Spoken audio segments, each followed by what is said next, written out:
નમો દ્વૈ સૌર્યંતામ નમો દ્વૈ સૌદાનમ નમો દ્વૈ સૌર્યામ નમો દ્વૈ સૌજયામ નમો દ્વૈ સૌત્રિકાળવતી સાવનમ ઓંકારમિંદુ સંયુક્ત નિત્યમ ધ્યાયંતિ યોગિન કામદમોક્ષદો શ્રી ઓંકારાય નમો નમઃ મંગલમ ભગવાન મંગલમ મંગલમ કુંકુંડાર્યો જૈન્દ્રમોષ મંગલમ રમા સમય સ્થાનાય સ્વાનુભૂત્યા ચકાસ્તે ચિત્તવાય ભવાય સર્વરામ નિયમસાર ભગવાન કુંકુંદાચાર્ય રચિત નિયમસાર તથા મુનિવર પદ્મપ્રબમલધારી દેવ રચિત તાત્પર્ય વૃત્તિ ટીકા એનો સ્વાધ્યાય ચાલે છે. નિયમસારના સ્વાધ્યાયમાં 88મી ગાથાનો સ્વાધ્યાય પૂરો કર્યો છે. 88મી ગાથા પછીથી મુનિરાજ કળશ 118 કહે છે, તો આપણે કળશ 118 લઈએ છીએ. અથ તન મનો વાચા ત્યક્ત્વા સદા વિકૃતિમ મુનિ સહજ પરમા ગુપ્તિમ સંજ્ઞાન પુંજમયી મિમામ ભજતુ પરમા ભવ્ય શુદ્ધ આત્મ ભાવનયા સમમ ભવતી વિશદમ શીલમ તસ્ય ત્રિગુપ્તિમયસ્ય તત્. કળશ 118 કહે છે કે મન વચન કાયાની વિકૃતિને સદા ત્યજીને સદા તજીને ભવ્ય મુનિ સમ્યક જ્ઞાનના પુંજમય આ સહજ પરમ ગુપ્તિને શુદ્ધ આત્માની ભાવના સહિત ઉત્કૃષ્ટપણે ભજો. ત્રિગુપ્તિમય એવા તે મુનિનું તે ચારિત્ર નિર્મળ છે. 88મી ગાથામાં એમ કહ્યું કે 3 ગુપ્તિ વડે ગુપ્ત જેનું લક્ષણ છે એવા પરમ તપોધનને નિશ્ચય ચારિત્ર હોય છે. એટલે ત્રિગુપ્તિની વાત છે, એટલે એના અનુસંધાનમાં કળશ છે. એટલે અહીંયા પણ એમ જ કહ્યું કે મન વચન કાયાની વિકૃતિ, એ વિકૃતિને સદા તજીને એટલે ત્રિગુપ્તિ થઈ. મન વચન કાયાની વિકૃતિને સદા તજીને એટલે એ 3 ગુપ્તિ વડે ભવ્ય મુનિ સમ્યક જ્ઞાનના પુંજમય આ સહજ પરમ ગુપ્તિને શુદ્ધ આત્માની ભાવના સહિત ઉત્કૃષ્ટપણે ભજો. સમ્યક જ્ઞાનના પુંજમય આ સહજ પરમ ગુપ્તિને, આ 3 ગુપ્તિ લીધી, પણ એમાં આગળ વિશેષણ એ રીતે લીધું કે ભવ્ય મુનિ સમ્યક જ્ઞાનના પુંજમયી આ સહજ પરમ ગુપ્તિને સમ્યક જ્ઞાનના પુંજમયી એમ લીધું છે. એટલે આ જે ગુપ્તિ છે, મનોગુપ્તિ, વચન ગુપ્તિ અને કાય ગુપ્તિ જે છે, એ કઈ માત્ર વિકલ્પ છે એટલું નથી, પણ એને ત્યજતા મન વચન અને કાયાની ગુપ્તિ કરતા આ વિકૃતિ છે, મન વચન કાયાની વિકૃતિ છે, તો એ માત્ર વિકલ્પ છે અને છૂટી ગયો અને બીજો કોઈ અન્ય વિકલ્પ થઈ ગયો એમ વાત નથી. એ વિકૃતિ એવી છે કે એને છોડતા એ સ્વરૂપમાં ચાલ્યો જાય છે, એટલે એ સમ્યક દ્રષ્ટિ જ હોય.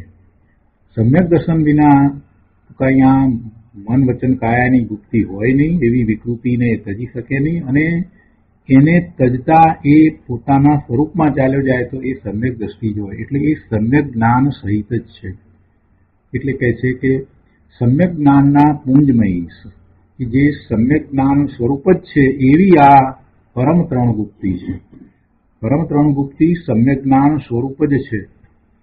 3 ગુપ્તિ કરતા જ જીવને માત્ર એમ કે એવા વિકલ્પો જ ચાલ્યા જાય, શુભ વિકલ્પો ચાલ્યા જાય એમ નથી. મન વચન અને કાયાની ગુપ્તિ કરતા સમગ્ર વ્યાપાર બંધ થઈ જાય છે, માત્ર પોતે સ્વભાવ ભાવે થાય છે.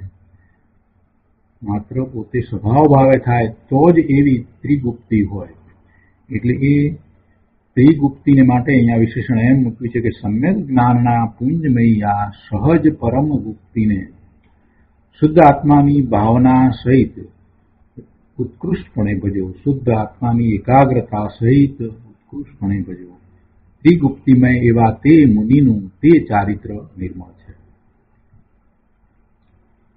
એનો વિસ્તાર પૂજ્ય ગુરુદેવ પાસેથી સમજીએ. નિયમસાર પ્રવચન, સદગુરુ પ્રવચન પ્રસાદ, ભાગ બીજો, પાના નંબર 481. અહીંયા કળશ 118 પછી શ્લોકાર્થ છે અને શ્લોકાર્થ પછીથી ગુરુદેવ સમજાવે છે કે પૂર્વે માનેલી વાતથી આ વાત જુદી છે. પૂર્વે માનેલી વાતથી આ વાત જુદી છે એટલે અનાદિથી એને મિથ્યાત્વ વર્તી રહ્યું છે અને એની જે ઊંધી માન્યતા હતી એના કરતા આ વાત જુદી છે. અનંતા ભવો થયા. અનાદિનો છે એટલે અનંત ભવ પણ કર્યા છે. તો અનંતા ભવો થયા અને એ વખતે એની માન્યતા જે હતી એ બધી મિથ્યા હતી. તો એનાથી આ જુદી વાત છે. તો પૂર્વે માનેલી વાતથી આ જુદી વાત છે. અનંતા ભવો થયા.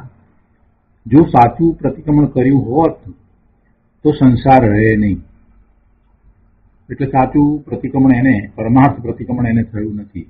એટલે વિભાવ ભાવથી વિકારી ભાવથી એ પાછો સાચા અર્થમાં તો પાછો ફર્યો નથી. પૂર્વે અનેક વાર એને પ્રતિક્રમણ કર્યા છે, ભગવાનના સમોસરણમાં પણ ગયો છે, બધી વાત બરાબર છે, પણ સાચું પ્રતિક્રમણ એને થયું જ નથી. સ્વરૂપ તરફ એ ક્યારેય ફર્યો નથી. કેમ કે એને આત્મા વિશેની સાચી સમજણ હતી જ નહીં. તો કહે છે કે સાચી સમજણ વિના, સાચું પ્રતિક્રમણ થયા વિના સંસાર ટળે નહીં. કાયમી શાંતિ જોઈતી હોય તેણે આત્માનું સાચું પ્રતિક્રમણ કરવું જોઈએ. એટલે કે પરમાર્થ પ્રતિક્રમણ થવું જોઈએ, નિશ્ચય પ્રતિક્રમણ થવું જોઈએ. કાયમી શાંતિ, કાયમી આનંદ, કાયમી સુખની પ્રાપ્તિ કરવી હોય તેણે આત્માનું સાચું પ્રતિક્રમણ કરવું જોઈએ. પૂર્વે એણે ક્યારેય એવું સાચું પ્રતિક્રમણ કર્યું નથી. જે વસ્તુ હિતકર અને સુખકર ન માને તે વસ્તુથી પાછો ખસવા માંગે. આ તો સામાન્ય વાત છે. જે વસ્તુ પોતાને હિતકર નથી લાગતી, સુખકર નથી લાગતી, તો એનાથી એ વિમુખ થાય છે અને જે વસ્તુ એને હિતકર લાગે છે એ તરફ એ વળે છે. પૂર્વે એણે પોતાના સ્વરૂપને હિતકર માન્યું નથી, શ્રદ્ધ્યું નથી, એટલે એ તરફ વળ્યો નથી. બીજી વાત, પૂર્વે એણે સંસારને અહિતકર અને દુઃખરૂપ માન્યો નથી, એટલે એનાથી એ પાછો ફર્યો નથી. બે વાત છે. એક તો પૂર્વે એણે સંસારને દુઃખરૂપ અને અહિતકર માન્યો નથી, એટલે એનાથી એ પાછો નથી ફર્યો. એમાં જ એ સુખ બુદ્ધિ કરીને રહ્યો છે. ગુરુદેવ અહીંયા કહે છે કે જે વસ્તુ એને હિતકર લાગે, સુખકર લાગે એ તરફ વળે અને જે અહિતકરના દુઃખકર લાગે એનાથી એ પાછો ફરે. એટલે પૂર્વે એને આવો તો કોઈ વિચાર કર્યો જ નથી કે પોતાનું સ્વરૂપ છે તે જ સુખકર છે, હિતકર છે અને આ પર વસ્તુઓ અને આ સંસાર પર્યાય છે તે દુઃખકર છે, એવો એને વિચાર થયો જ નથી. એટલે એ પાછો ફર્યો નથી. પાછો ફરી અને સ્વરૂપ તરફ વળ્યો નથી, એટલે સાચું પ્રતિક્રમણ થયું નથી. એટલે જેને એવું સાચું પ્રતિક્રમણ થાય એ જ સ્વરૂપમાંથી આવતા આનંદ, સુખ, શાંતિનો અનુભવ કરે. એટલે એવા સુખ શાંતિનો અનુભવ જેને કરવો છે અને કાયમી એવી શાંતિ જોઈતી હોય, કાયમી એવું શાશ્વત સુખ જોઈતું હોય તો એને માન્યતાને પહેલા તો બદલવી પડે. પૂર્વે માનેલી વાતથી આ વાત જુદી છે, એમ જ પહેલા જ ગુરુદેવે શરૂઆત કરી છે. એટલે પહેલા અનાદિથી જે માન્યતા ચાલી આવે છે અત્યાર સુધીની એ બધી માન્યતાઓથી આ જુદી વાત છે, જુદી છે.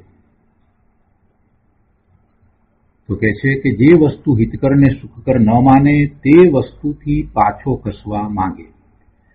પુણ્યના ભાવો હિતકર નથી એમ પ્રથમ નક્કી કરવું જોઈએ. અનાદિથી પુણ્યને કારણે જે ગતિ પ્રાપ્ત થાય તે ગતિ હિતકર છે એવી કુબુદ્ધિ એને ચાલી આવે છે.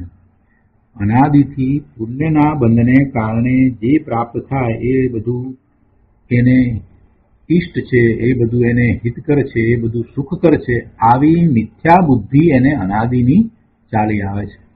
આ મિથ્યાત્વ છે. એટલે પહેલા તો એને એ મિથ્યાત્વને દૂર કરવું જોઈએ અને સમજવું જોઈએ કે પુણ્યના ભાવોથી હિત પણ થતું નથી, પુણ્યના ભાવથી માત્ર બંધ થાય છે, આત્માનું કોઈ કલ્યાણ થતું નથી. એટલે પુણ્યના ભાવો હિતકર નથી એમ પ્રથમ નક્કી કરવું જોઈએ. પાપના ભાવો તો હિતકર છે જ નહીં, પાપમાં તો જવાની વાત જ નથી, પણ પુણ્ય છે તે પણ હિતકર નથી અને હિતકર પોતાનું સ્વરૂપ જ છે એમ એને નક્કી કરવું જોઈએ. તો એ પુણ્યની રુચિથી પાછો ખસીને સ્વભાવ તરફ વળશે. એટલે કે છે ગુરુદેવ અહીંયા કે પુણ્યના ભાવો હિતકર નથી એમ પ્રથમ નક્કી કરવું જોઈએ. તો તેનાથી એટલે પુણ્યથી, પુણ્યની રુચિથી પાછો વળીને, પાછો ખસીને સ્વભાવ સન્મુખ થાય. જો પુણ્યથી પાછો વળે એટલે શુભ ભાવથી પાછો ફરે તો કઈ તરફ ફરે? શુદ્ધ તરફ ફરે. પુણ્યથી એટલે પુણ્યની રુચિ, અને પુણ્યની રુચિ એટલે શુભ ભાવ. શુભ ભાવથી પાછા ફરવાની વાત છે, એટલે શુભ ભાવથી અશુભ ભાવમાં જવાની વાત નથી. શુભ ભાવથી પાછો ફરે એટલે સ્વભાવ તરફ વળે, શુદ્ધ ભાવ તરફ વળે. અશુભ ભાવ તો ખરાબ છે, એને કારણે પાપનો બંધ પડે છે, એને કારણે દુર્ગતિ થાય છે. આ બધું તો એને માન્યું જ છે, એ માન્યતા તો એની પડી જ છે.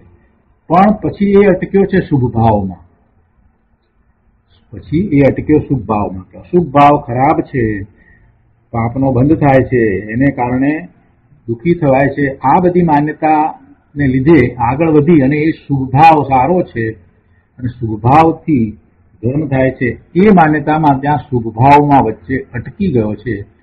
તો એવા જીવને હવે આગળ લઈ જવો છે કે ભાઈ શુભ ભાવ પણ સારો નથી, શુભ ભાવ પણ કઈ સારો નથી. અશુભથી તો છૂટવા માટે શુભ ભાવ આવે, અશુભથી છૂટવા માટે વચ્ચે એવો શુભ ભાવ આવે, પણ એ કાંઈ અટકવાનું સ્થાન નથી, રોકાવાનું સ્થાન નથી. એટલે એને જ્યાં સુધી તું હિતકર માનીશ ત્યાં સુધી તું તેમાં રોકાઈ રહીશ. જ્યાં સુધી શુભ ભાવને હિતકર માનીશ ત્યાં સુધી તું તેમાં રોકાઈ રહીશ. જો એક ઉદાહરણ લઈએ એટલે વધારે સ્પષ્ટ થઈ જાય, કાયમ માટે યાદ રહી જાય. મુસાફર નીકળ્યો છે તો જેને એક કોઈ સ્થાને જવું છે, એ સ્થાને પહોંચતા સુધી વચમાં છાંયડો આવે છે, વૃક્ષ આવે છે, તો વૃક્ષની છાયા નીચે એ ઉભો છે, થોડો વિરામ લે છે, પણ એ વૃક્ષની છાયા નીચે એને થાકીને આવ્યો છે તો વિરામ મળે છે એટલે એ પોતાને જ્યાં પહોંચવું છે એને ભૂલી જાય અને ત્યાં જ અટકી જાય તો શું થાય? એટલે આ જે પુણ્યના બંધ છે, એ જે મુસાફર છે, જે તડકામાં જઈ રહ્યો છે, એને માટે એ વૃક્ષના છાયા સમાન છે, એથી વિશેષ કાંઈ નથી. પણ એ વૃક્ષના છાયાને પણ એને છેવટે છોડીને પોતાના સ્થાને જવાનું છે. જે સ્થાને જવા નીકળ્યો છે એ સ્થાને જવા માટે હવે એને એ વૃક્ષની છાયાનો રાગ છોડવો જ પડે. એને પાછા ઊંધા જવાનું નથી કોઈ કહેતું. એટલે કે અશુભથી બચ્યો છે અને શુભમાં આવ્યો છે, તેને કોઈ એમ નથી કહેતું કે તું પાછો અશુભ તરફ જા, પણ એને એમ કહે છે કે ભાઈ તું હવે શુભમાં અહીંયા વચ્ચે રોકાઈ રહ્યો છે, તને થાક લાગ્યો તો તું તડકે આટલું બધું ચાલીને આવ્યો તો વૃક્ષની છાયા નીચે તું ઉભો રહ્યો, એ વાત ઠીક છે, પણ હવે તું એને છોડ. તારે ક્યાં જવાનું છે એનો તો તું વિચાર કર. તારે જ્યાં જવાનું છે એનો તું વિચાર જ નહીં કરે તો આમ જ સાંજ પડી જશે. એટલે એને કોઈ અશુભ તરફ જવાનું કહેતું નથી, એને શુભભાવમાં અટકેલાને શુદ્ધ તરફ જવા માટે જ કહેવામાં આવે છે. અને આ વાતને લોકો સમજ્યા નહીં એટલે ઘણા લોકોએ ગુરુદેવનો વિરોધ કર્યો, એ વાતને સમજ્યા નહીં. હજી અત્યારે વર્તમાનમાં પણ એમ જ ચાલી રહ્યું છે. સુખની બુદ્ધિ હજી પુણ્યમાં જ પડી છે, પુણ્ય અને પાપ બંને સરખા છે, એમ કોઈ અપેક્ષાએ જે વાત કરી આચાર્ય ભગવાને કરી છે અને એને ગુરુદેવે વિસ્તારપૂર્વક સમજાવી, તો એ વાતનો પણ લોકો હજી વિરોધ કરે છે. ખરેખર તો એમ જ છે, શુભ અને અશુભ બંને સરખા જ છે. જ્યાં એને પહોંચવાનું છે એનાથી એ વિરુદ્ધ દિશા છે. અહીંયા કહે છે કે એક ચૈતન્ય સ્વભાવ જ હિતકર છે. શરીર મન વાણી પર છે અને પુણ્ય પાપ વિકાર હોવાથી હિતકર નથી. શરીર મન વાણી એ બધું પર છે અને પુણ્ય પાપના ભાવ એ વિકાર ભાવ, વિકારી પરિણામ છે, શુભાશુભ ભાવ છે, તેને કારણે પુણ્ય અને પાપના બંધ પડે છે. એ બધો વિકાર છે અને એ કાંઈ હિતકર નથી. હિતકર તો એકમાત્ર ચૈતન્ય સ્વભાવ જ છે. એમ પોતાના સ્વભાવ સન્મુખ એક રૂપ દશા થાય તો શાંતિ પ્રગટે. કઈ રીતે શાંતિ પ્રગટે એની અહીંયા વાત કરી કે પહેલા તો એને નક્કી કરવું જોઈએ કે પુણ્યના ભાવો હિતકર નથી, એ પહેલા નક્કી કરવું જોઈએ અને તો એ તેનાથી પાછો ખસીને એટલે તેને છોડીને સ્વભાવ તરફ વળશે, સ્વભાવ સન્મુખ થાય. પછી બીજી આગળ વાત કે શરીર મન વાણી પર છે, જે એની સૌથી વધુ સમીપ છે એવા શરીર મન વાણી છે તે ઉદ્ગળ છે, જળ છે અને આત્માથી જુદા છે, પર છે. અને એના લક્ષ્ય અને પરના લક્ષ્ય થતા શુભ ને અશુભ ભાવ જે પુણ્ય પાપનો બંધ કરાવનારા છે એ બધો જ વિકાર છે. એ સ્વભાવ નથી, એ વિભાવ છે, એ પણ હિતકર નથી. માત્ર ચૈતન્ય સ્વભાવ જ હિતકર છે. એમ એને પહેલા તો શ્રદ્ધા કરવી પડે અને એમ શ્રદ્ધા કરીને પોતાના સ્વભાવ સન્મુખ એક રૂપ દશા થાય તો શાંતિ પ્રગટે તેમ છે. બીજી કોઈ રીતે શાંતિ પ્રગટે નહીં. અનંત સ્વભાવ લક્ષ્મી પ્રગટે તેમ છે અને તેનાથી કલ્યાણ છે. સ્વરૂપ તરફ વળતા અનંત સ્વભાવ લક્ષ્મી પ્રગટે તેમ છે અને તેનાથી કલ્યાણ છે. પોતાને સ્વભાવ લક્ષ્મી અંદરમાં જે પડી છે એ વર્તમાન પર્યાયમાં એની વ્યક્તતા થાય એમ એને સ્વભાવ લક્ષ્મી પ્રગટે એવું સામર્થ્ય છે અને એનાથી જ એને કલ્યાણ થશે. મન વચન કાયા તો જડ છે, આત્મા ચેતન છે. મન વચન કાયા જડ છે, આત્મા ચેતન છે. ચેતન એવા ભગવાન આત્માને મનની પણ જરૂર નથી, વાણીની કે કાયાની કોઈની જરૂર નથી. તો પછી મન વચન અને કાયાના લક્ષ્ય થતા જે ભાવ છે એ બધા ભાવને છોડવા એટલે ત્રિગુપ્તિ, એ બધા ભાવોની ગુપ્તિ કરવી. મન વચન કાયાના લક્ષ્ય થતા ભાવો એ અગુપ્ત છે, તો એને છોડી અને ગુપ્તિ કરવી, એવી ત્રિગુપ્તિ કરવી, એની અહીંયા વાત ચાલે છે. તો કહે છે કે એ આત્માથી જુદા છે, તો આત્માથી જુદા એવા મન વચન કાયા તરફનું લક્ષ્ય છોડીને ભવ્ય મુનિઓ સમ્યક જ્ઞાનથી ભરેલા ત્રિકાળી આત્માને ભજો. સમ્યક જ્ઞાનથી ભરેલા ત્રિકાળી આત્માને ભજો. એક ઉદાહરણ આપીને વધારે સ્પષ્ટ કરે છે ગુરુદેવ કે જેમ ખડી ધોળાપણાનો ગાંગડો છે. પેલા દિવાલ રંગવા માટે એનો ઉપયોગ થતો હતો. એટલે એ ખડી, તો એ ખડી છે તે સફેદ હોય છે, તો એ સફેદ ગાંગડો છે. ખડી ધોળાપણાનો ગાંગડો છે. તેમ આત્મા જ્ઞાનનો પુંજ છે. વિકાર કે હીણી અવસ્થા તેનું સ્વરૂપ નથી. પોતે માત્ર જ્ઞાન છે, એ સિવાય બીજું કાંઈ નથી, એવી જ દ્રઢતા કરવાની છે. અનંત ગુણનો પિંડ છે એ વાત સમજાવવામાં આવી. એ વાત સમજાયા પછીથી હવે એ એવા ભેદમાં રહેશે તો પોતાના સ્વરૂપની પ્રાપ્તિ નહીં થાય. ભેદ પાડીને સમજાવવામાં આવ્યું. 47 શક્તિનું વર્ણન અમૃતચંદ્રાચાર્ય ભગવાને સમયસારના પરિશિષ્ટમાં કર્યું. એ બધું સમજ્યા. એ સમજ્યા પછીથી આત્મા વિશે એવો ઉત્કૃષ્ટ ભાવ આવ્યો. આત્માનું મહાત્મા સમજાયું કે આવું મારું સ્વરૂપ. હવે એ સ્વરૂપનું મહાત્મા આવ્યા પછીથી એને વારે વારે પોતાના આત્માને ભેદરૂપ કલ્પવાની જરૂર નથી. જે અભેદ છે તેને અભેદ જ માનવો જોઈએ, અભેદ જ સ્વીકારવાનો છે. અનંત ગુણ છે પણ એ ગુણ કંઈ એક એક જુદા છે એમ નથી. એક સાથે રહેલા એ બધા ગુણો, એક સાથે પરિણમતા બધા ગુણો અને જ્યારે એનું લક્ષ કરવામાં આવે ત્યારે એક સાથે બધા ગુણોનું એવું પરિણમન એને અંશે અનુભવમાં આવે છે. એવું નથી કે અમુક ગુણોનો પરિણમન જ એને અનુભવમાં આવે, એવું નથી. અનંત ગુણોનું એક રૂપ પરિણમન એને અનુભવમાં આવે છે, પણ એને વર્ણવી શકાય એવા શબ્દો હોતા નથી. અનંત ગુણને માટે એવી સંજ્ઞા પણ નથી. અનંત ગુણને માટે એવી સંજ્ઞાઓ નથી. દરેક ગુણની સંજ્ઞા પણ નથી. એટલે અનંત ગુણ નથી એમ નથી.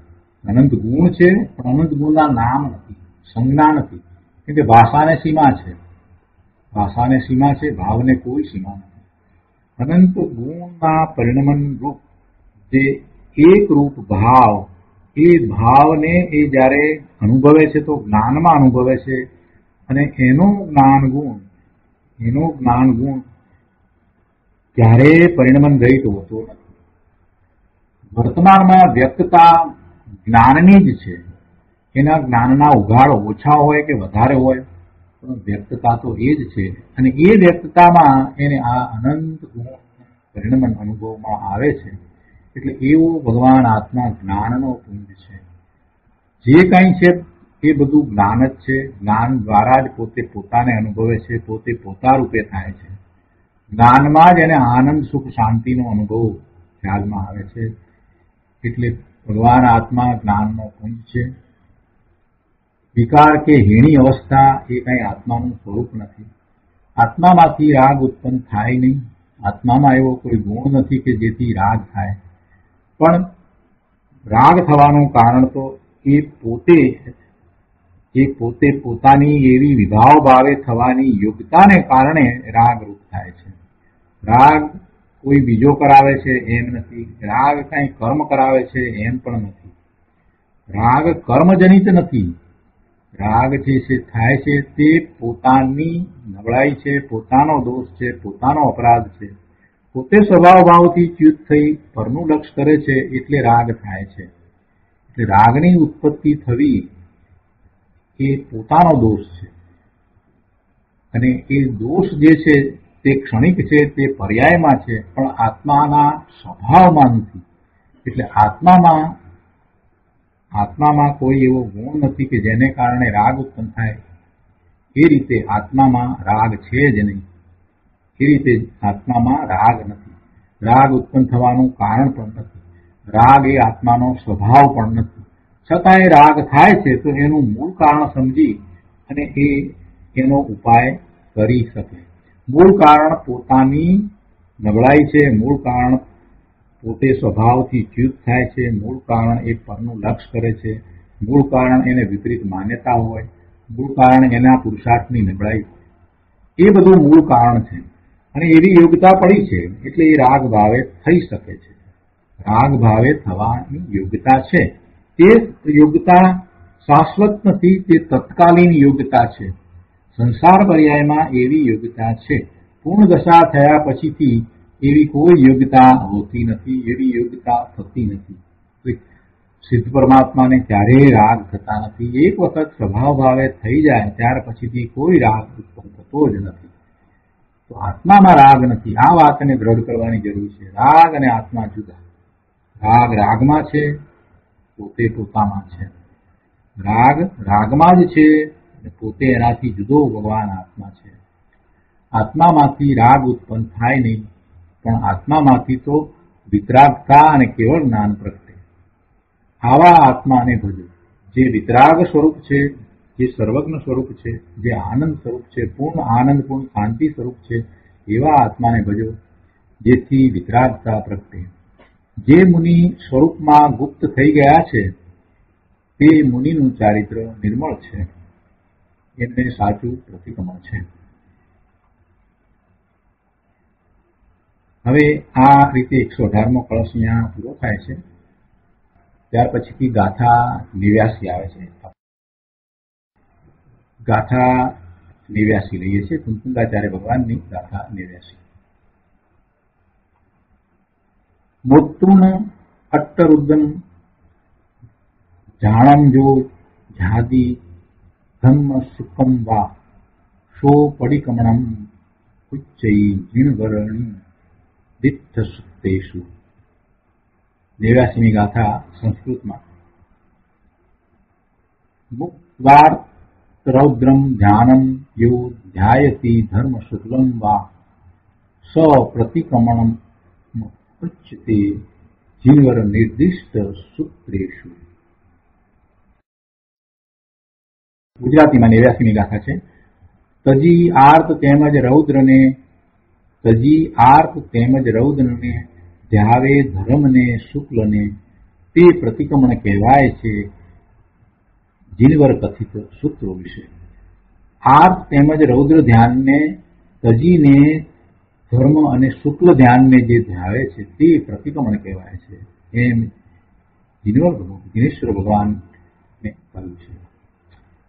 અનુવાદમાં કહે છે કે જે જીવ આર્ત અને રૌદ્ર ધ્યાન આર્ત રૌદ્રમ ધ્યાનમ, જે જીવ આર્ત અને રૌદ્ર ધ્યાન મુક્ત્વા ધર્મ શુક્લમ વા ધ્યાયતિ, જે જીવ આર્ત અને રૌદ્ર ધ્યાન છોડીને ધર્મ અથવા શુક્લ ધ્યાનને ધ્યાવે છે સ જીનવર નિર્દિષ્ટ સૂત્રેષુ પ્રતિક્રમણમ ઉચ્યતે, તે જીવ જીનવર કથિત સૂત્રોમાં પ્રતિક્રમણ કહેવાય છે. આ પરમાર્થ પ્રતિક્રમણમાં એક પછી એક બધી ગાથામાં એ જીવ પ્રતિક્રમણ કહેવાય છે એમ બીજી લીટીમાં આવે છે. અહીંયા જે ધર્મ અને શુક્લ ધ્યાનને ધ્યાવે છે અને એ ધર્મને શુક્લ ધ્યાનને ધ્યાવે છે તો એમ સાથે લીધું કે જે આર્ત અને રૌદ્ર ધ્યાનને છોડે છે અને ધર્મ અને શુક્લ ધ્યાનને ધ્યાવે છે તે જીવ પ્રતિક્રમણ કહેવાય છે. ટીકામાં કહે છે કે આ ધ્યાનના ભેદોના સ્વરૂપનું કથન છે. ધ્યાનના આ 4 ભેદ કયા? આર્ત ધ્યાન, રૌદ્ર ધ્યાન, શુક્લ ધ્યાન. આર્ત ધ્યાન, રૌદ્ર ધ્યાન, ધર્મ ધ્યાન અને શુક્લ ધ્યાન. આર્ત અને રૌદ્ર ધ્યાન છોડવા જેવા છે અને આ કાળને વિશે એટલે પંચમ કાળને વિશે અહીંયા ભરત ક્ષેત્રને વિશે ધર્મ ધ્યાન હોય છે, શુક્લ ધ્યાન નથી હોતું. શુક્લ ધ્યાન તો 7મા ગુણસ્થાનથી આગળ વધી અને શ્રેણી ચડે છે ત્યારે હોય છે. 8મા ગુણસ્થાને પહેલું શુક્લ ધ્યાન હોય છે, 12મા ગુણસ્થાને બીજું શુક્લ ધ્યાન હોય છે, 13મા ગુણસ્થાનના અંત ભાગમાં ત્રીજું શુક્લ ધ્યાન હોય છે અને 14મે ગુણસ્થાને ચોથું શુક્લ ધ્યાન હોય છે. એમ 4 શુક્લ ધ્યાન હોય છે. શુક્લ ધ્યાન છે તે વિશિષ્ટપણે સ્વરૂપને વિશે ખૂબ એકાગ્રતાના પરિણામ છે. પોતે 7મા ગુણસ્થાનથી ઉપરની દશામાં ધ્યાનમાં જ છે, નિર્વિકલ્પ ધ્યાન જ છે, પણ એ ધ્યાનમાં જે ઉગ્રતા વિશેષ છે, સ્વરૂપને વિશે ખૂબ એકાગ્રતા થઈ જાય છે ત્યારે જે દશા થાય છે એ શુક્લ ધ્યાનની દશા હોય છે. એટલે પહેલું શુક્લ ધ્યાન જે 8મા ગુણસ્થાને પ્રગટ થાય છે તે 12મા ગુણસ્થાન સુધીની વાત કરીએ તો ત્યાં સુધી રહે છે. એટલે જીવ 12મા ગુણસ્થાને પહોંચે છે અને ત્યારે ફરી વધારે ઉગ્રતા થાય છે એટલે સર્વ કષાયોનો અભાવ થઈ જાય છે. એ 12મા ગુણસ્થાને બીજું શુક્લ ધ્યાન થાય છે ત્યારે થાય છે અને પછી જીવ સર્વ કષાય રહિત થઈ જાય છે, વિતરાગ પરમેશ્વર થાય છે. 13મા ગુણસ્થાનની દશા છે અને 13મા ગુણસ્થાને જીવ ઘણો સમય સુધી રહે છે. બધાનો 13મા ગુણસ્થાનનો સમય જુદો જુદો હોય છે. ત્યારે પછી હવે 13મા ગુણસ્થાનને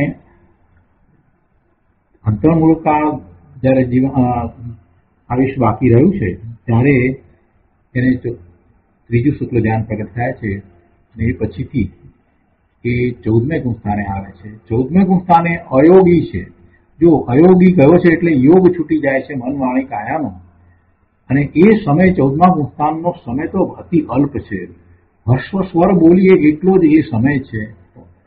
ત્યાં જે છેલ્લું ચોથું શુક્લ ધ્યાન પ્રગટ થાય છે એટલે કેટલી બધી ઉગ્રતા સ્વરૂપમાં થઈ, સ્વરૂપમાં જ ઠરી ગયા છે છતાંય એમાં ઠરવામાં પણ ઘણો ફેર પડી જાય છે. પછી કાયમ માટે એમાં જ ઠરીએ અને એ શરીર છોડીને એ આત્મા એક સમયમાં સિદ્ધ શિલા ઉપર બિરાજી જાય છે. તો એવું એ શુક્લ ધ્યાન ભરત ક્ષેત્રમાં અત્યારે વર્તમાન કાળમાં નથી એટલે કોઈ જીવ અત્યારે શ્રેણી ચડતો નથી. 7મા ગુણસ્થાન સુધી વર્તમાનમાં અહીંયા ભરત ક્ષેત્રને વિશે જીવની એવી ઉત્કૃષ્ટ દશા થાય છે 7મા ગુણસ્થાન સુધી. પણ 7મા ગુણસ્થાનના બીજા ભાગથી આગળ વધીને જે શ્રેણી ચડે છે ત્યારે જે શુક્લ ધ્યાન થાય છે એ બધું અત્યારે થઈ શકતું નથી. એટલે કે એવી ઉગ્રતા, પુરુષાર્થની એવી ઉગ્રતા થઈ શકતી નથી. એનું નિમિત્ત કારણ એમ કહ્યું કે હવે અહીંયા તીર્થંકર ભગવાન, કેવળી ભગવાનની નિશ્રા નથી, એટલે એ નિમિત્ત કારણ કહ્યું. પણ ખરી રીતે જોવા જઈએ તો એમ જ છે કે જે જીવો પાંચમા કાળામાં જન્મ્યા છે, પંચમ કાળને વિશે જે જન્મ્યા છે, એમની એટલી જ યોગ્યતા છે, એમના પુરુષાર્થમાં એટલું જ સામર્થ્ય છે. ત્યારે વર્તમાનમાં આ જ જીવ અહીંયાથી વિશેષ પુરુષાર્થ કરી અને મહાવિદ્ય ક્ષેત્રમાં જાય છે. એટલે ધારો કે સમ્યક દ્રષ્ટિ છે તો દેવલોકમાં જાય, અને દેવલોકમાંથી પછી આયુષ પુરુષ થતા એ મહાવિદ્યમાં જન્મે, તો ત્યાં એ પ્રભુની નિશ્રામાં એ કેવળ જ્ઞાન પ્રગટ કરી શકે છે. એટલે આત્માના સામર્થ્યની અપેક્ષાએ તો અંદરમાં કેવળ જ્ઞાન પ્રગટ કરી શકે એવું સામર્થ્ય સદાય પડ્યું છે. પણ કાળ અપેક્ષાએ જોવા જઈએ અને વર્તમાન એની દશાની અપેક્ષાએ જોવા જઈએ તો હજી એની એવી દશા નથી કે એવું એ પુરુષાર્થ કરી શકે. આપણે બધા પંચમ કાળને વિશે, ભરત ક્ષેત્રને વિશે પૂર્વે એવા ધર્મ ધ્યાન કરીને આવ્યા છીએ એટલે આટલી રુચિ થાય છે.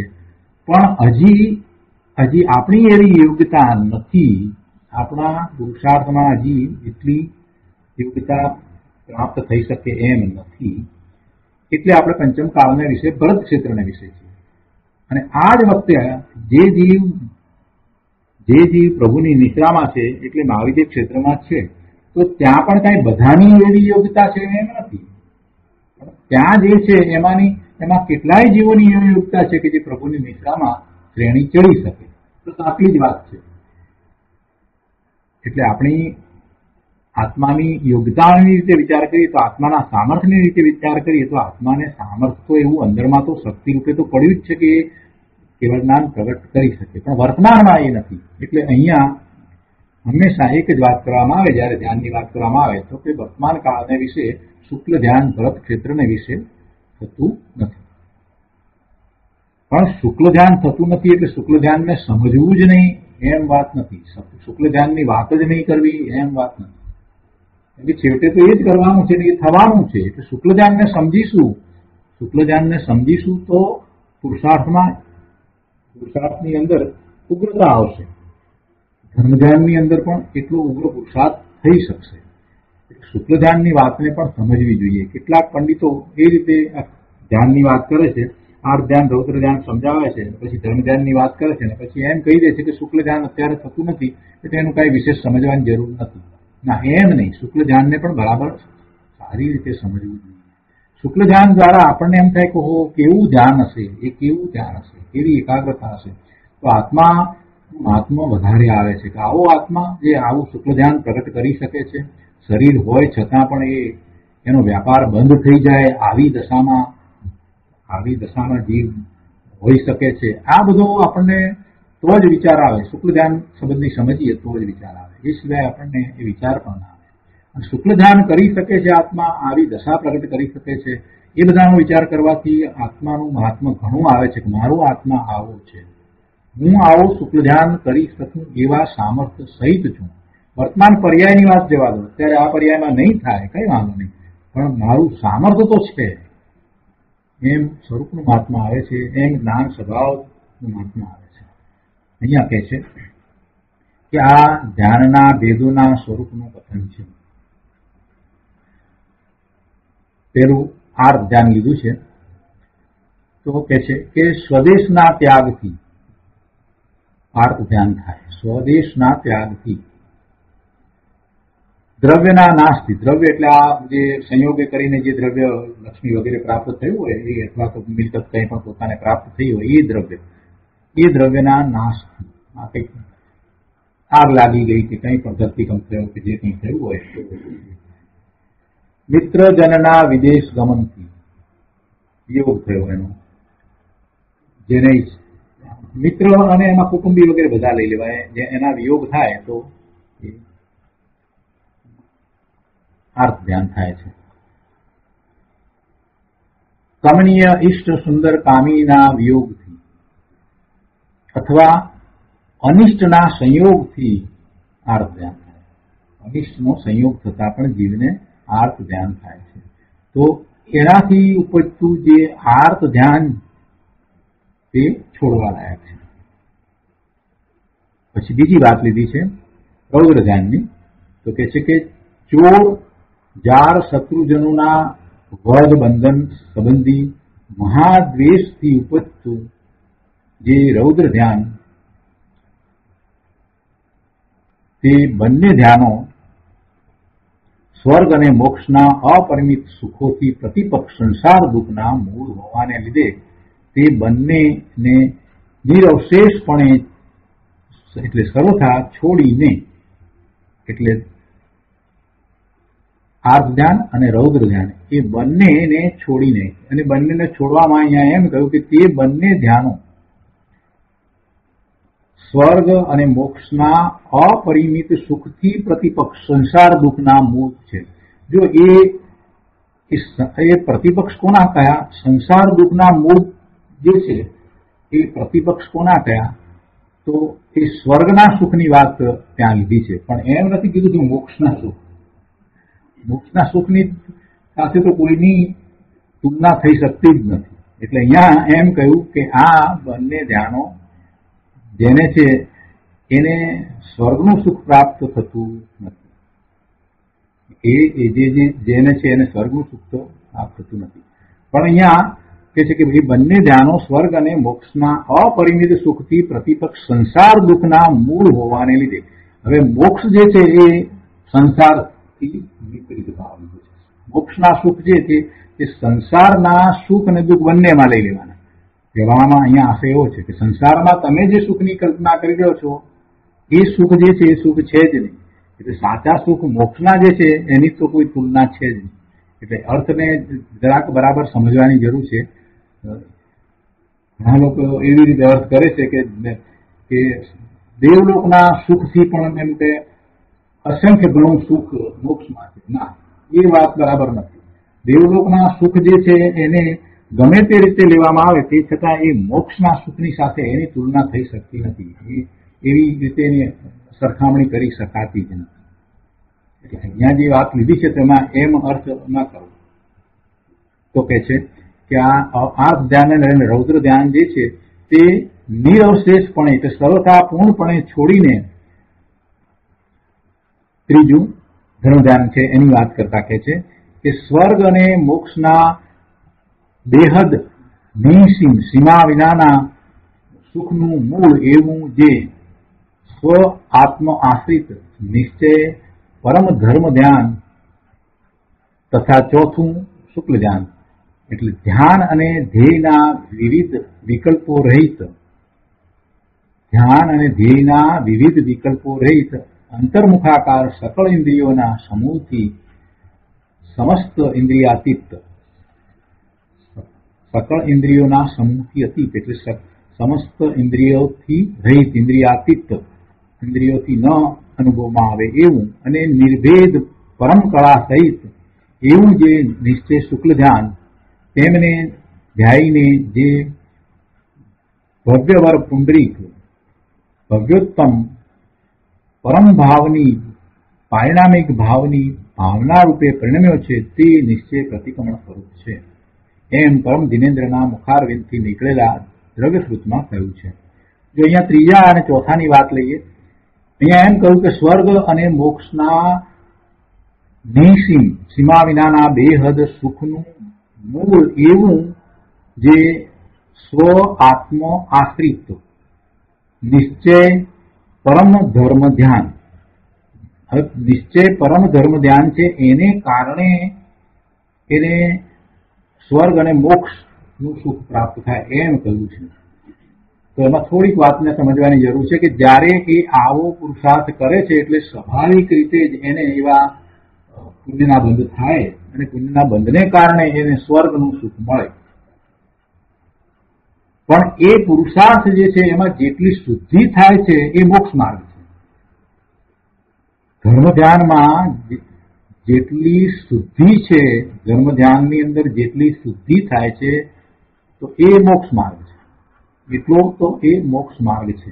એટલે એટલો એ મોક્ષ માર્ગ છે, એટલે એ મોક્ષનું કારણ છે, એટલે મોક્ષના સુખનું કારણ છે. બે લીધા ને સાથે કે સ્વર્ગ અને મોક્ષના અસીમ સુખનું મૂળ એવું જે નિશ્ચય પરમ ધર્મ ધ્યાન કે એ સ્વઆશ્રિત છે. નિશ્ચય પરમ ધ્યાન જે છે તે આત્માના આશ્રય થાય છે, સ્વના આશ્રય થતું એ ધર્મ ધ્યાન છે. અને એ આવા સુખનું મૂળ છે. એમાં બંને લીધા, સ્વર્ગ અને મોક્ષના સુખ લીધા. તો સ્વર્ગના સુખ તો એટલા માટે લીધા કે જ્યારે એવો પુરુષાર્થ થાય છે તો જેટલો શુભભાવ છે એને કારણે દેવગતિ પ્રાપ્ત થાય છે, એ અપેક્ષાથી વાત છે. અને સાથે રહેલો બીજો અંશ જે શુદ્ધતાનો અંશ છે, એ અંશ એટલો મોક્ષ માર્ગ છે, એ સાચો પુરુષાર્થ છે, એ મોક્ષ માર્ગ છે, મોક્ષનું કારણ છે, એ સાધક છે. સાધ્ય તો પૂર્ણ દશા છે. જેટલો શુદ્ધતાનો અંશ છે ધર્મ ધ્યાનની અંદર, એ સાધક છે.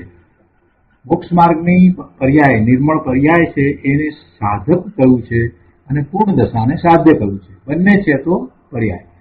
તો એ અપેક્ષાએ અહીંયા આ વાતને સમજવાની. તથા ચોથી વાતમાં પછી કહે છે, ચોથું શુક્લ ધ્યાન કેવું છે. અહીંયા જે ધર્મ ધ્યાન કહ્યું એ સ્વ આત્માને આશ્રિત છે એ વાત કરી. હવે અહીંયા થોડીક વધારે આગળ વાત કરવી છે. શુક્લ ધ્યાન કેવું છે. શુક્લ ધ્યાન પણ આત્માને આશ્રિત જ છે, એમાં તો કોઈ ફેર નથી. એમાં પણ પોતે નિર્વિકલ્પ ધ્યાનમાં પોતાના સ્વરૂપમાં જ રહ્યા છે. પણ કંઈક વિશેષતા છે. તો કહે છે કે ધ્યાન અને ધ્યેયના વિવિધ વિકલ્પો રહિત. જો ધર્મ ધ્યાનમાં પોતે પોતાના આત્માનો અનુભવ કરે છે, સમ્યક દર્શન, સમ્યક જ્ઞાન, સમ્યક ચારિત્ર્યના પરિણામ થાય છે અને પાછા એ આવે છે, પાછા બહારમાં પણ એ આવે છે, પાછા બહારમાં આવે છે, એટલે વિકલ્પ પાછો હોય છે. અહીંયા કહે છે કે ધ્યાન અને ધ્યેયના વિવિધ વિકલ્પો રહિત. હવે વિકલ્પ કોઈ ઉત્પન્ન થતા જ નથી, કેમ કે હવે તો એ આગળ શ્રેણી ચડે છે. શુક્લ ધ્યાન પ્રગટ થયું એટલે શ્રેણી ચડે છે, ત્યારે તો કોઈ વિકલ્પ છે જ નહીં. ત્યારે કોઈ વિકલ્પ નથી, અંશે પણ ત્યાં રાગ પણ નથી. એવી ધ્યાનની ઉગ્રતા છે, એવી ધ્યાનની ઉગ્રતા છે. જો સાતમા ગુણસ્થાનમાં યાદ હોય તો એક વાત યાદ કરાવું તમને કે ત્યાં એમ કહ્યું કે અબુદ્ધિપૂર્વકનો રાગ છે. અબુદ્ધિપૂર્વકનો રાગ સાતમા ગુણસ્થાનની દશામાં થયો છે, પણ આઠમા ગુણસ્થાનથી આગળ વધીને જે શુક્લ ધ્યાન છે એ વિશેષ છે, એ વાત અહીંયાથી આપણને પકડાય છે. એટલે ત્યાં આપણને ન ખ્યાલમાં આવ્યો એવો અબુદ્ધિપૂર્વકનો રાગ છે. છઠ્ઠા ગુણસ્થાને અબુદ્ધિપૂર્વક અને બુદ્ધિપૂર્વકના બંને રાગ છે, એ બધી વાત આપણે જાણીએ છીએ. એટલે આપણને આ વાત સહેલાઈથી પકડાઈ જશે કે શુક્લ ધ્યાન કેવું છે. એમાં ધ્યાન અને ધ્યેયના વિવિધ વિકલ્પો છે જ નહીં. ધ્યાન અને ધ્યેયના વિવિધ વિકલ્પો રહિત છે. અને વળી કેવું છે તો કે છે કે અંતર્મુખાકાર. અંતર્મુખાકાર એટલે અંતર્મુખ જેનો આકાર, અર્થાત એ સ્વરૂપ છે. એ ધ્યાનમાં એ સ્વરૂપસ્થ છે. એ ધ્યાનમાં એ સ્વરૂપસ્થ થયા છે. સકળ ઇન્દ્રિયોના સમૂહથી અતીત, એટલે સમસ્ત ઇન્દ્રિયાતીત, ઇન્દ્રિય દ્વારા નહીં, અને નિર્ભેદ પરમ કળા સહિત એવું જે નિશ્ચય શુક્લ ધ્યાન, તેમને ધ્યાયીને જે ભવ્ય વર, ભવ્ય નહીં પણ ભવ્ય વર આગળ વાત કરી છે. પુંડરીક એટલે ભવ્યોત્તમ, ભવ્યોમાં ઉત્તમ, ભવ્ય વર પુંડરીક એટલે જે બધા ભવ્ય છે એમાં એ ઉત્તમ, એટલે જે પોતાના સ્વરૂપની શીઘ્ર પ્રાપ્તિ કરી લેવાનો છે, પૂર્ણ સ્વરૂપની શીઘ્ર પ્રાપ્તિ કરી લેવાનો છે, એવો ઉત્તમ પરમ ભાવની ભાવના રૂપે પરિણમ્યો છે. પારિણામિક ભાવની ભાવના રૂપે પરિણમ્યો છે. તે નિશ્ચય પ્રતિક્રમણ સ્વરૂપ છે, એમ પરમ જીનેન્દ્રના મુખારવિંદથી નીકળેલા દ્રવ્ય શ્રુતમાં કહ્યું છે. હવે એનો વિશેષ અર્થ આપણે પૂજ્ય ગુરુદેવ પાસેથી સમજીએ. નિયમસાર પ્રવચન સદગુરુ પ્રવચન પ્રસાદ ભાગ બીજો, પાના નંબર 483. અહીંયા ટીકાની નીચે ગુરુદેવ કહે છે કે આ ધ્યાનના ભેદોના સ્વરૂપનું કથન છે. અને પહેલી વાત અહીંયા સમજાવે છે કે પ્રથમ આર્ત ધ્યાનનું સ્વરૂપ કહે છે. જેવી રીતે કોઈ ઘાણીમાં તલ પીલાય છે તેમ ભગવાન આત્મા વિતરાગી સામર્થ્યવાળો હોવા છતાં જો ઊંડું ધ્યાન કરે, એટલે ધ્યાન એટલે એકાગ્રતા અહીંયા સમજવાની, ઊંડું ધ્યાન કરે એટલે અશુભ ભાવમાં એકાગ્રતા કરે, અશુભ ભાવમાં રાચી રહે, એ ઊંડું ધ્યાન. એવા વિકલ્પો કરે, એવા વિચાર કરે તો અશાંતિથી પીડાય છે. તે કેટલા કારણથી પીડાય છે તે અહીંયા બતાવ્યું છે. આર્ત ધ્યાનમાં એ બતાવ્યું છે કઈ કઈ રીતે એને એવી અશાંતિ ઉપજે છે. તો કે છે કે દેશ નિકાલ કરે ત્યારે ચિંતા થાય કે કુટુંબીઓનું શું થશે. સ્વદેશથી નીકળી જવું પડે, સ્વદેશ છોડવાનું પ્રયોજન કંઈક થયું હોય તો પણ એને આર્ત ધ્યાન થાય, અથવા તો સ્વદેશથી એનો નિકાલ થયો હોય, દેશ નિકાલ થયો હોય.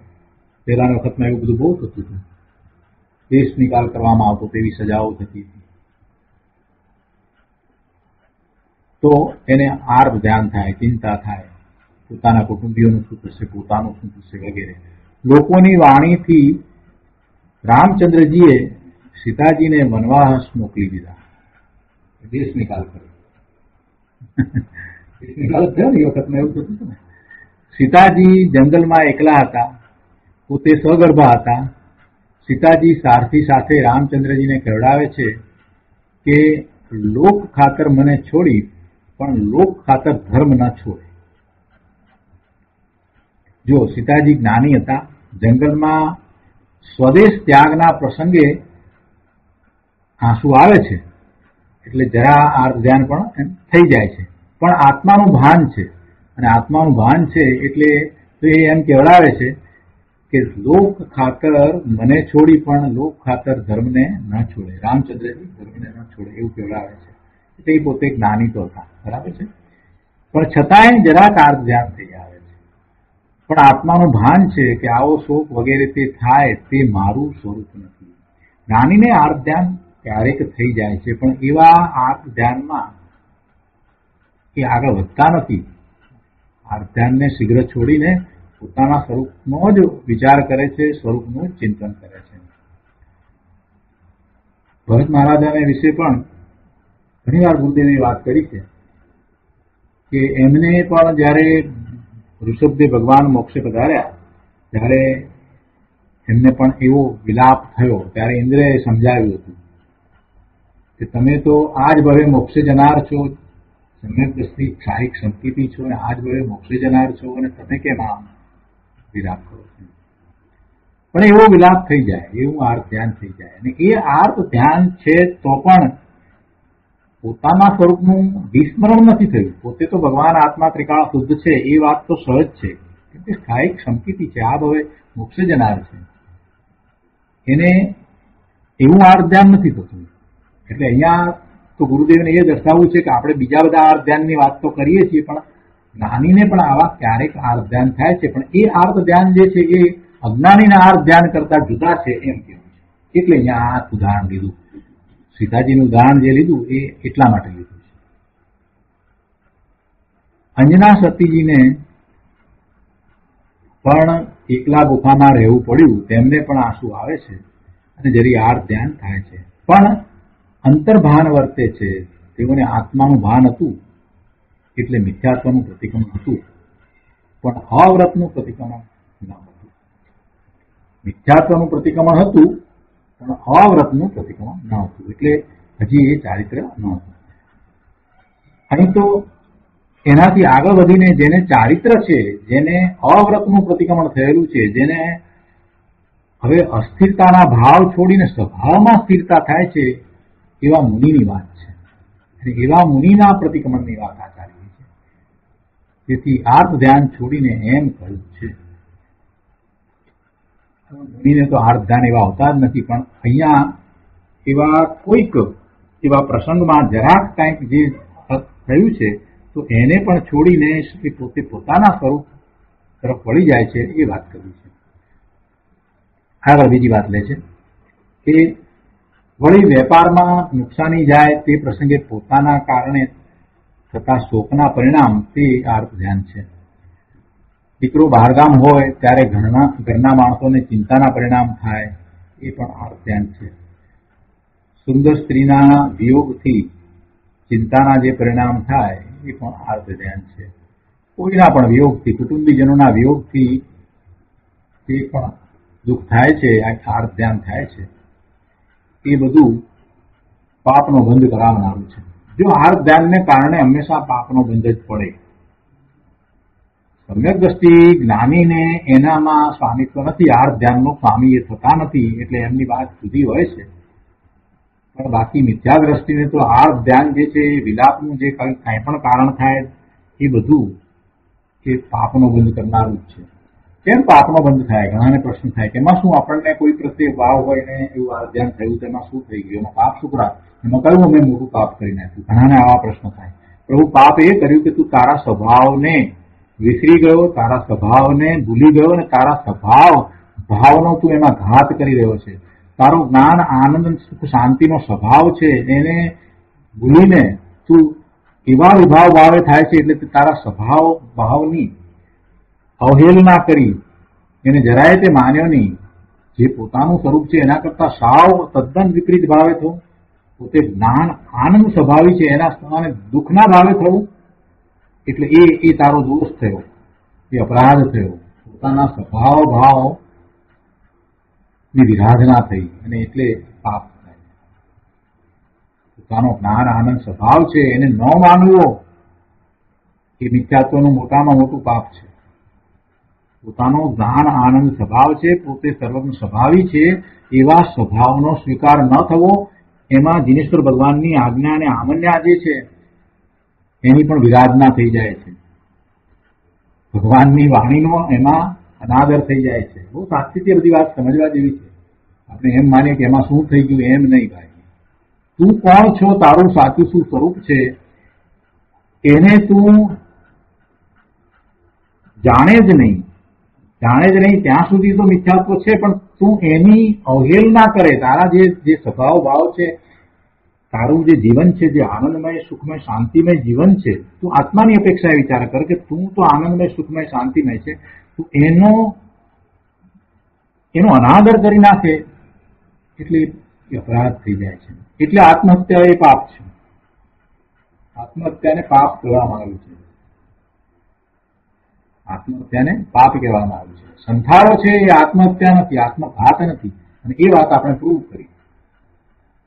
સંથારો જે છે એ આત્મઘાત નથી, એ તો શરીર જે છે એનાથી આત્મા જુદો છે એવું જેને થઈ ગયું છે, અને છેલ્લો સમય આવી ગયો છે કે શરીરથી હવે છૂટા પડવાનું છે, તો એ ધીમે ધીમે શરીર તરફની બધી જ રુચિને છોડીને માત્ર સ્વરૂપનું લક્ષ્ય કરે છે. એવો એ સંથારો છે, એ તો પવિત્ર દશા છે.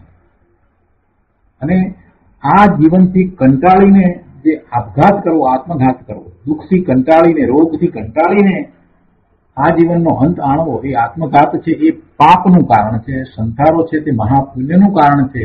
અને એમાં તો આગળ વધતા સ્વરૂપ ભાન જ્ઞાન જો હોય છે તો એને તો ઘણી શુદ્ધિની વૃદ્ધિ થાય છે. જો બેમાં કેટલો બધો ફેર છે. કેમ કે એમાં તો પોતાના સ્વરૂપનું મહાત્મ છે. હું ભગવાન આત્મા છું, અને એવા આત્માનો એને સ્વીકાર છે ને એવા ભાવે પોતે થઈ જાય છે. સંસારમાં એ વાત છે. જ્યારે અહીંયા તો પોતાના એવા જ્ઞાન આનંદના સ્વભાવનો ખૂબ અનાદર કરીને હવે ધિક્કાર કરે છે પોતાના જીવનને. ભાઈ, તને આ જીવન જે છે તારું જીવન તો અનંત છે ને, એવા અનંત સુખ શાંતિના જીવનનો વર્તમાન પર્યાયની જે પ્રતિકૂળતા છે એને કારણે તું અનાદર કરે એ યોગ્ય નથી. એટલે એ આર્ત ધ્યાન છે એ પાપનો બંધ કરાવનારું છે. એવા આર્ત ધ્યાનની આગળ વાત કરતા કહે છે 484માં પાના ઉપર કે ઘરમાં સ્ત્રી પ્રતિકૂળ વર્તે, દુકાન સારી ન ચાલે, ધંધામાં કંઈક ખોટ આવી જાય, બહાર મોઢું બતાવી ન શકે, એવા કંઈક સંયોગો થાય, એટલે કંઈક પૈસા વગેરે ઉધાર લીધા હોય આપી ન શકાય, આવું તેવું થાય, ત્યારે લોકોને ખૂબ આર્ત ધ્યાન થાય છે. કેટલાય લોકો એમાં આપઘાત પણ કરી લે છે. ખૂબ એમ ન હોય. દીકરા દીકરી વહુ પ્રતિકૂળ વર્તે, બીજી રીતે કહીએ તો પોતે ઈચ્છ્યું છે એ પ્રમાણે એ વર્તન ન કરે, તો તેવા પ્રસંગે આર્ત ધ્યાન થાય છે. અને તે પ્રસંગોને લીધે આર્ત ધ્યાન થતું નથી. એ પ્રસંગને લીધે આર્ત ધ્યાન થતું નથી. સુધી એમ કે છે કે જેવા પ્રસંગે આર્ત ધ્યાન થાય છે પણ એ પ્રસંગને કારણે આર્ત ધ્યાન થતું નથી. કેમ કે જો પ્રસંગને કારણે આર્ત ધ્યાન થતું હોય તો બધા જીવોને સરખું આર્ત ધ્યાન થવું જોઈએ, પણ જ્ઞાનીને તો એવું આર્ત ધ્યાન થતું નથી. એટલે એ પ્રસંગ એ કંઈ આર્ત ધ્યાનનું કારણ નથી, પણ તે પ્રસંગના કાળે પોતાની નબળાઈ છે, પ્રસંગના કાળે પોતાની નબળાઈના કારણે એવા આર્ત ધ્યાન થાય છે, એ ચિંતાના પરિણામ થાય છે. એ પોતાની નબળાઈ છે. પ્રસંગ ગમે તે હોય તે છતાંય જીવ ધારે અને પોતાના સ્વભાવને ન છોડે તો કાંઈ આર્ત ધ્યાન થતા નથી, તો પાપના બંધ પડતા નથી. તો આજનો સ્વાધ્યાય અહીંયા સુધી રાખીએ છીએ. વધુ વિસ્તાર આવતી વખતે લઈશું. હવે સુખધામ બોલીએ. સુખધામ અનંત સુસંત ચરી દિન રાત